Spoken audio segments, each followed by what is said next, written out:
আমার চারিদিকে সবুজ আর সবুজ। নতুন শীতের নতুন ফসল।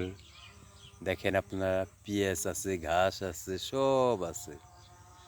নতুন গাছের নতুন ফল, নতুন গাছের নতুন রস, ভালো মাছের ভালো কষ। শীতের দিনে কত সুন্দর সুন্দর পিঠা, দুধ চিতই পিঠা, ভাপা পিঠা। এই দিনে অনেক পদের পিঠা তৈরি হয়, অনেক পদের পিঠা মানুষে ভালো খায় খুব মজার মতো। রাত্রে যে ভাই ঠান্ডা রে ভাই, এই ঠান্ডা ভালো লাগে না রে ভাই, প্রচুর ঠান্ডা রাত্রে। বিকেল টাইম দেখেন না কত সুন্দর, চতুর্দিকে সবুজ। তো গাইস, ভালো থাকেন সবাই, আমাকে কমেন্ট করেন, জানায়েন কেমন হয়েছে। আসসালামু আলাইকুম।